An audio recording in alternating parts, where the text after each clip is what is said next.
Hi, it's Liz. Today we're going to be using the Janome Memory Craft 500E. We're going to use a computer file and transfer it onto the machine. So let's go through that process. I'm going to be using a file from another YouTuber. His name is Romero Threads. I've been watching him for a little bit now. And so he has a free file that you can use, and I'll link it down below. You can use any file that is a JEF. So that's a Janome file. So with the Janome machine, you do need to use a specific file. And if you are wanting to convert like an SVG or a JPEG into a Janome file, you'll need certain software to do that. So in this video, we're just gonna take it from the computer on one that's already completed and put it on our machine, and let's see what it makes. So the port is just on the side of the machine. And it's telling me the US flash drive cannot be used. So what I want to do is click an X. And then what I'm going to do is click the file folder. And it has EMBF on it. And I'm just going to click it, the file folder. And I'm just going to exit it. And I'm going to take it out. I'm going to go back to my computer now. Enter the USB disk, memory stick again, double click it. Now I have the folder. I had to first go to my embroidery machine and connect it. Then you would put it into this folder. Then you're able to retrieve it. We will inject it. So we're back with the embroidery file, put it back into the machine. All right, so I'm gonna go up to my file folder up here. I'm going to click the file, and there we have the patchwork design that we have downloaded. That was very frustrating for me when I first started it. I didn't understand why I just couldn't plug it into my computer first. I was showing all the files on my USB, but you have to first plug it into your embroidering machine to be able to get the embroidery file that they specify. So embroidery machine first, you plug into your USB, then go to your computer and put the files into that USB. So we're going to select it. All right, so for this pattern, it does have a specific hoop size. I do not have this hoop size. I'm just going to use my regular hoop size. And we're gonna see how it goes. So in the video I was watching, this is supposed to be a patch, but they use twill for the material. I do not have that. I have canvas, so I'm gonna use that. And they have cutaway stabilizer. I do not have that. I have tearaway, so it's gonna maybe look a little bit different. So we have the hoop, we have your stabilizer, and then the canvas, and then the top hoop. So I'm just going to set it on my lap, and I'll just make sure that it's all in. This is their first one, so I'm not buying anything special to try to make this patch, but you can definitely add some. There was lots of video with water soluble material on the top, so it helps prevent puckering. So I have my canvas. This is just tearaway stabilizer. I just have one piece of it, and we'll see how it goes for this design. So far so good. I put my presser foot down. I put some red thread in there. The first color is going to be red, and let's start.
So it went pretty well.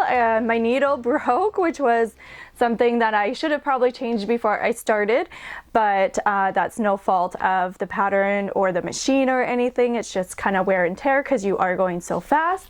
I did have to stop one time to change the bobbin because I didn't have enough bobbin thread, and then I just do have to stop and start for every color that I put in there. So it is doable, and we're gonna take it off and we'll have a look.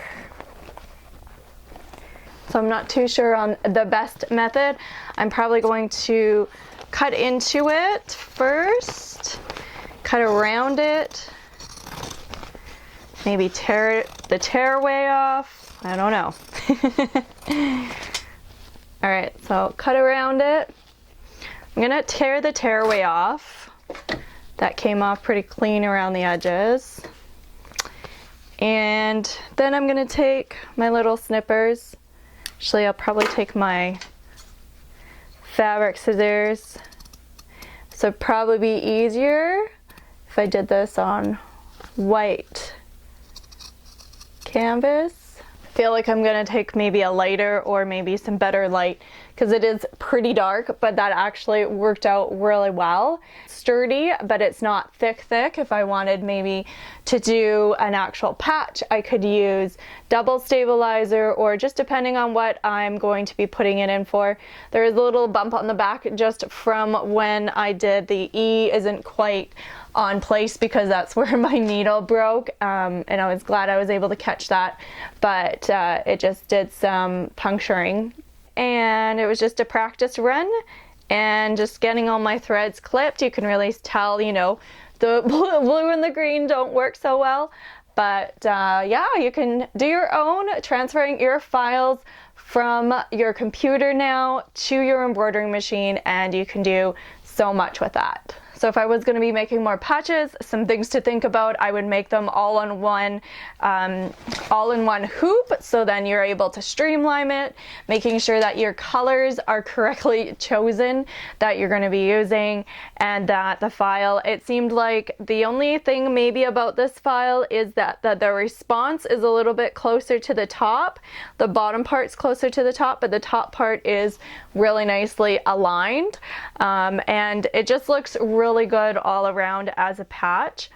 So you can make your own design, of course. It does require software. Janome does have software, but you do have to pay for it. It is additional, but you can download it to your computer, so that's something I've been looking at. But there is other software you can do kind of workarounds and things, but it does require a lot more research, as it isn't just a simple drag and drop type thing.